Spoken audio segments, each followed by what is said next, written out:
صلہ رحمی۔ حضرت جبیر بن مطعم رضی اللہ تعالیٰ عنہ فرماتے ہیں کہ رسول اللہ صلی اللہ علیہ وسلم نے فرمایا، قطع رحمی کرنے والا جنت میں داخل نہ ہوگا۔ یعنی اس سے مراد جو رشتوں کو توڑے گا، قطع رحمی سے مراد ہے رشتوں کو توڑنے والا، جو رشتوں کو توڑے گا وہ جنت میں داخل نہ ہوگا۔ حضرت علی رضی اللہ تعالی عنہ فرماتے ہیں کہ رسول اللہ صلی اللہ علیہ وسلم نے فرمایا، جو شخص چاہے کہ اس کی عمر لمبی کر دی جائے، اس کے رزق میں وسعت پیدا کر دی جائے اور اس سے بری موت کو دور کر دیا جائے، تو چاہیے کہ اللہ سے ڈرے، تقوی اختیار کرے اور چاہیے کہ صلہ رحمی کا عادی بن جائے۔ صلہ رحمی کا عادی بننا مراد لوگوں کے ساتھ، اپنے رشتہ داروں کے ساتھ رحم کا معاملہ کرنا، نرمی کا معاملہ کرنا۔ تو ایسے شخص کے اللہ تعالیٰ رزق میں بھی برکت دیں گے اور اس کو بری موت سے بھی بچائیں گے۔ حضرت ابو ہریرہ رضی اللہ تعالیٰ عنہ فرماتے ہیں کہ رسول اللہ صلی اللہ علیہ وسلم نے فرمایا کہ تم اپنے نسب و خاندان کے لوگوں کی اس طرح پہچان رکھو کہ اس کے ذریعے سے تم ان کے ساتھ صلہ رحمی کا معاملہ کر سکو۔ یعنی ابو ہریرہ رضی اللہ تعالیٰ عنہ سے روایت ہے کہ اپنے خاندان کے لوگوں کو ہم اس طرح پہچاننا، ان لوگوں سے اس طرح ہماری پہچان رکھنا کہ ان کے ساتھ ہم صلہ رحمی کا معاملہ کر سکنا۔ اگر ہم پہچانیں گے نہیں ہمارے رشتہ داروں کو تو پھر ان کے ساتھ کیسا صلہ رحمی کا معاملہ کریں گے۔ بے شک صلہ رحمی سے خاندان میں محبت بڑھتی ہے، مال میں برکت ہوتی ہے اور عمر میں بھی برکت ہوتی ہے کہ اس سے عمر لمبی ہوتی ہے۔ بار بار حدیث میں یہی بتایا جا رہا ہے کہ جو شخص صلہ رحمی کرے گا، نرمی کا معاملہ کرے گا، رشتہ داروں اور خاندان والوں کے ساتھ حسن سلوک کرے گا تو اللہ تعالیٰ دنیا میں اس کے مال میں بھی برکت دیں گے، عمر میں بھی برکت دیں گے، یعنی اس کی عمر لمبی کریں گے۔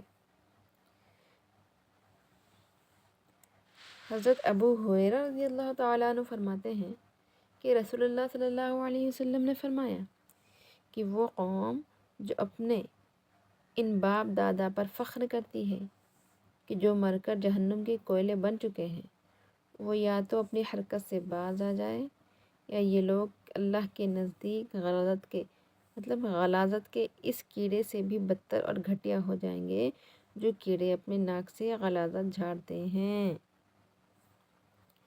یعنی ایسے لوگ جو اپنے باپ دادا کی جہالت پہ، ان لوگوں کے رویوں کو جو غلط تھے لیکن صحیح سمجھ کے اس پہ فخر کرتے ہیں، اسی کو جاری رکھتے ہیں، وہ باز آ جائیں اور جو بات صحیح ہے اس پہ عمل کرے اور جو بات بری ہے اس سے بچ جائے۔ جیسا کہ کسی کے باپ داداؤں کی خاندانی دشمنی چلی آ رہی تھی اور وہ تو ویسی دشمنی نبھاتے نبھاتے مر گئے، لیکن بعد میں ان کی اولاد بھی اسی نقش قدم پر چل کر فخر کری، تو یہ غلط ہے، کیونکہ حدیث میں باضابطہ صلہ رحمی کی تاکید کی گئی ہے، تو صلہ رحمی کا معاملہ کرنا چاہیے، ورنہ وہ لوگ بھی اس گندے کیڑے کے جیسے ہیں، اس بدتر اور گھٹیا کیڑے کے جیسے ہیں جو ناک کی غلاظت کو چھاڑتا ہے۔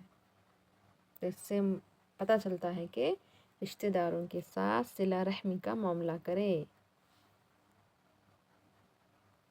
حضرت عبداللہ بن عمرو رضی اللہ تعالیٰ عنہ فرماتے ہیں کہ رسول اللہ صلی اللہ علیہ وسلم نے فرمایا، رحم کرنے والوں پر رحمان رحم کرتا ہے، تم زمین والوں پر رحم کرو، آسمان والا تم پر رحم کرے گا۔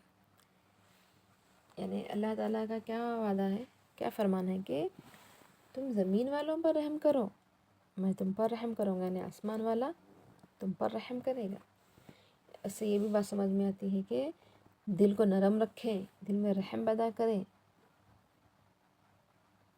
عبداللہ بن عمر رضی اللہ تعالی عنہ فرماتے ہیں کہ رسول اللہ صلی اللہ علیہ وسلم نے فرمایا، اللہ تعالیٰ کی رضامندی والد کی رضامندی میں ہے اور اللہ کی ناراضگی والد کی ناراضگی میں ہے۔ یعنی اللہ تعالیٰ ہم سے کب راضی ہوتے ہیں؟ جب ہمارے والد ہم سے راضی ہوں، اور اللہ تعالیٰ ہم سے کب ناراض ہوتے ہیں؟ جب ہمارے والد ہم سے ناراض ہیں، مطلب والد کی ناراضگی میں اللہ کی ناراضگی ہے، اور والد کی رضامندی میں اللہ کی رضامندی ہے۔ تو لہٰذا والدین کو ہمیشہ راضی رکھنا چاہیے۔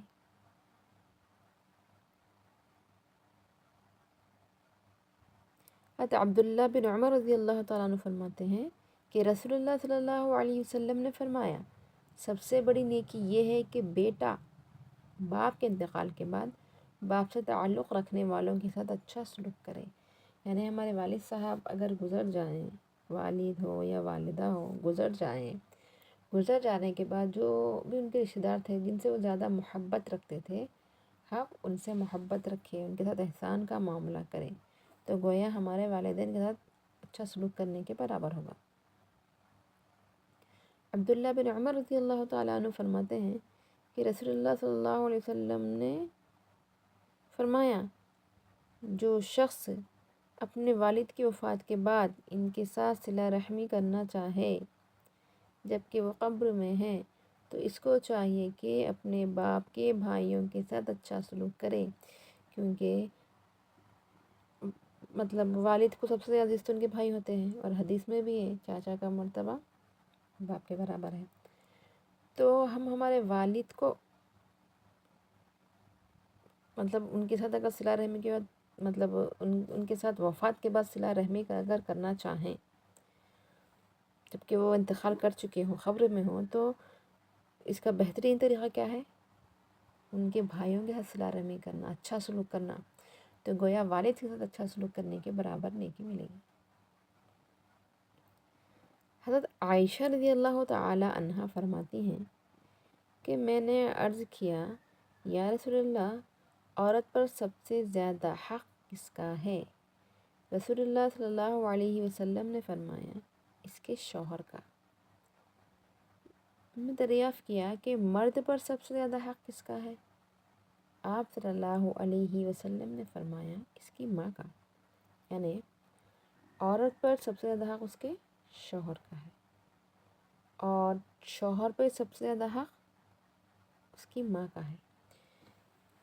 تو اس کا مطلب یہ نہیں کہ عورت کے حقوق کی حق تلفی کی جائے، عورت کو کنارے پہ رکھ دیا جائے، عورت کی کوئی خواہش کو پوری نہ کی جائے، بلکہ یہاں پر ماں کا مقام واضح کیا گیا ہے، ماں کا مقام بتایا گیا ہے کہ ماں کے قدموں کے نیچے جنت ہے۔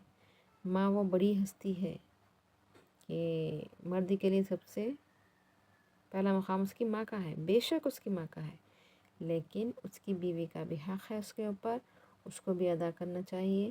بعض لوگ ہر چیز کو خالی سرسری سنتے ہیں اور اس پر عمل کرتے ہیں کہ نہیں ہم نے ایسا سنا تھا کہ عورت کا حق بیوی کا بعد میں پہلے ماں کا ہے۔ ماں کا واقع میں ہے، لیکن بیوی کا حق بھی اپنی جگہ ہے، بھائی اور بہنوں کا بھی حق اپنی جگہ ہے۔ ہر حقوق کو اپنی طریقے سے اپنی جگہ پہ ادا کریں، کیونکہ اللہ تعالیٰ نے ہم پر سب کا حق رکھا ہے۔ جب پڑوسی کے ساتھ صلہ رحمی کرنے کا حکم دیا گیا ہے، تو پھر زوجہ شریک حیات تو سب کو چھوڑ کر ہمارے پاس آتی ہے، تو اس کے بھی حقوق کو نظر انداز نہ کیا جائے، اس کے بھی حقوق کو پورا کیا جائے۔ جزاک اللہ۔